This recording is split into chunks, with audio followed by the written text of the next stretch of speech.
जय श्री कृष्ण। श्रीमद् भागवत गीता का 13वां अध्याय अक्षेत्र अक्षेत्रज्ञ विभाग रोग। श्री कृष्ण गोविंद हरे मुरारी हे नाथ नारायण वासुदेवा। श्री कृष्ण गोविंद हरे मुरारी हे नाथ नारायण वासुदेवा। श्री भगवान जी बोले, हे अर्जुन, यह शरीर अक्षेत्र इस नाम से कहा जाता है तथा इसको जो जानता है उसको अक्षेत्रज्ञ इस नाम से उसके तत्व को जानने वाले योगी जन कहते हैं।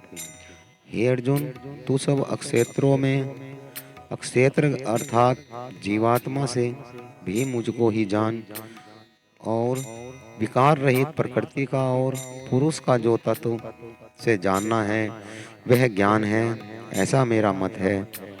यह अक्षेत्र जो और जैसा है तथा जिन विकार वाला है और जिस कारण से है तथा अक्षेत्रज्ञ भी जो जिस प्रभाव वाला है वह मुझसे तू संक्षेप में सुन। यह अक्षेत्र और अक्षेत्रज्ञ का ज्ञान तत्व ऋषियों द्वारा बहुत पहले से कहा गया है। विविध वेद मंत्रा द्वारा भी विभाग पूर्वक कहा गया है तथा भली भांति निश्चित किए हुए युक्ति युक्त ब्रह्म सूत्र के 2 पदों द्वारा भी कहा गया है। 5 महाभूत, अहंकार, बुद्धि, मूल प्रकृति भी तथा 10 इंद्रिया, 1 मन, 5 इंद्रियों के विषय सुख अर्थात शब्द, स्पर्श, रूप, रस, गंध, इच्छा, द्वेष, सुख दुख, स्थूल देह का पिंड, चेतना और धरती, इस प्रकार विकारों के रहित यह क्षेत्र संक्षेप से कहा गया है। श्रेष्ठता के अभिमान का अभाव, दंभाचरण का अभाव, किसी भी प्राणी को किसी प्रकार न सताना, अक्षमा भाव, मन वाणी आदि सबकी सरलता, श्रद्धा, भक्ति सहित गुरु की सेवा, बाहर भीतर की शुद्धि, अंतःकरण की स्थिरता, मन इंद्रियों सहित शरीर का निग्रह, इस लोक और परलोक के संपूर्ण भोगों में आसक्ति का अभाव, अहंकार का भी अभाव, जन्म मृत्यु, जरा और रोग आदि में दुख और दोषों का बार बार विचार करना, पुत्र, स्त्री, घर और धन आदि से आसक्ति का भाव, ममता का न होना, प्रिय और अप्रिय की प्राप्ति में सदा ही चित्त का सम रहना, मुझ परमेश्वर में अनन्य योग के द्वारा अविचारणी भक्ति और एकांत और शुद्ध देश में रहने का स्वभाव और विषाक्त मनुष्य के समुदाय में प्रेम का न होना, अध्यात्म ज्ञान में नित्य स्थिति और तत्व ज्ञान के अर्थ रूप परमात्मा को ही देखना, यह सब ज्ञान है। इसके विपरीत जो भी कुछ है वह अज्ञान है, ऐसा कहा है। जो जानने योग्य है, जिसको जानकर मनुष्य परमानंद को प्राप्त होता है, उसको भली भांति कहूँगा। वह अनादि वाला परम ब्रह्म न सत ही कहा जाता है न असत ही। वह सब ओर से हाथ पैर वाला, सब ओर नेत्र, सिर और मुख वाला, सब ओर से कान वाला है, क्योंकि वह संसार में सबको व्यापक करके स्थित है। वह संपूर्ण इंद्रियों के विषयों को जानने वाला है, परंतु वास्तव में सब इंद्रियों से रहित है तथा आसक्ति रहित होने पर भी सबका धारण पोषण करने वाला, निर्गुण होने पर भी गुणों को भोगने वाला है। वह चराचर सब भूतों से बाहर भीतर परिपूर्ण है। चर अचर भी वही है। सूक्ष्म होने पर अविज्ञ और अति समीप में भी और दूर में भी वही स्थित है। वह परमात्मा विभाग रहित एक रूप से आकाश के सदृश परिपूर्ण होने पर भी चराचर संपूर्ण भूतों में विभक्त सा स्थित प्रतीत होता है तथा वह जानने योग्य परमात्मा विष्णु रूप से भूतों को धारण पोषण करने वाला, रुद्र रूप से संहार करने वाला तथा ब्रह्म रूप में सबको उत्पन्न करने वाला है। वह परब्रह्म ज्योतिषियों का भी ज्योति, माया से अत्यंत परे कहा जाता है। वह परमात्मा बोध स्वरूप, जानने के योग्य तथा तत्व ज्ञान से प्राप्त करने के योग्य है, सबके हृदय में विशेष रूप से स्थित है। इस प्रकार अक्षेत्र तथा ज्ञान और जानने योग्य परमात्मा का स्वरूप संक्षेप में कहा गया है। मेरा भक्त इसको जानकर मेरे स्वरूप को प्राप्त होता है। प्रकृति और पुरुष इन दोनों को तो अनादि जान और राग द्वेष आदि से विकारों को, त्रिगुणात्मक संपूर्ण पदार्थों को भी प्रकृति से उत्पन्न हुआ जान, कार्य और कारण को उत्पन्न करने में हेतु प्रकृति कही गई है। जीवात्मा सुख दुखों के भोक्तापन में अर्थात भोगने में हेतु कहा जाता है।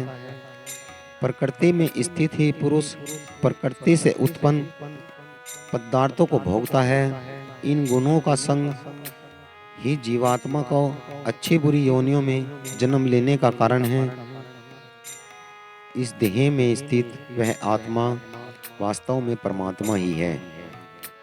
वही साक्षी होने पर उपद्रष्टा और यथार्थ सम्मति देने वाला होने से अनुमंता सबका धारण पोषण करने वाला, जीव रूप से भोगता, ब्रह्मा आदि का भी स्वामी होने से महेश्वर और शुद्ध सच्चिदानंद घन होने से परमात्मा ऐसा कहा गया है।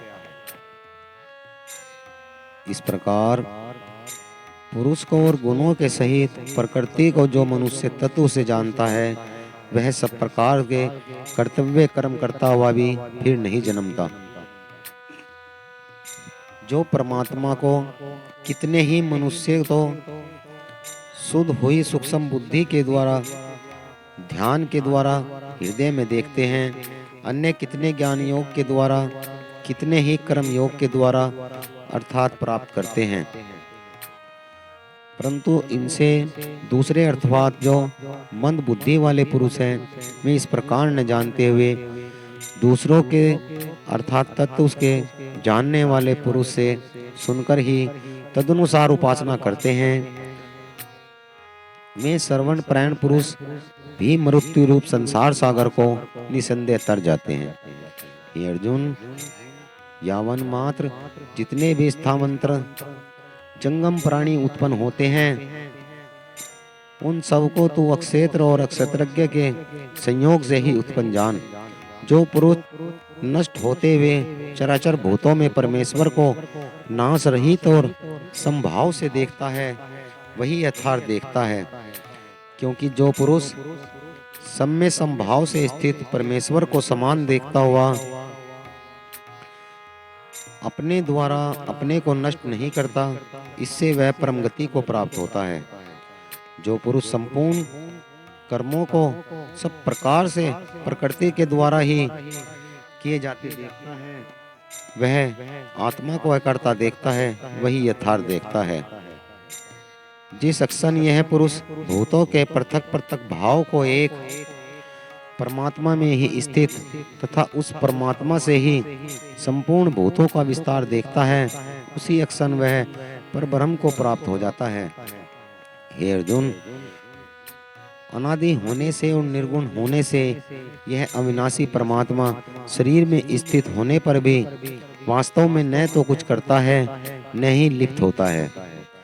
जिस प्रकार सर्वज्ञ व्याप्त आकाश सूक्ष्म होने के कारण लिप्त नहीं होता, वैसे ही देह में सर्वत्र स्थित आत्मा निर्गुण होने के कारण देह के गुणों में लिप्त नहीं होता। हे अर्जुन, जिस प्रकार एक सूर्य इस संपूर्ण ब्रह्मांड को प्रकाशित करता है, उसी प्रकार एक ही आत्मा संपूर्ण क्षेत्र को प्रकाशित करता है। इस प्रकार अक्षेत्र के भेद को कार्य सहित प्रकृति से मुक्त होने को जो पुरुष ज्ञान नेत्रों के द्वारा तत्व से जानते हैं, वे महात्मा जन पर ब्रह्म परमात्मा को प्राप्त होते हैं। श्रीमद् भागवत गीता की जय। श्री कृष्ण गोविंद हरि मुरारी, हे नाथि नारायण वासुदेवाय। श्री कृष्ण गोविंद हरे मुरारी, हे नाथि नारायण वासुदेवाय।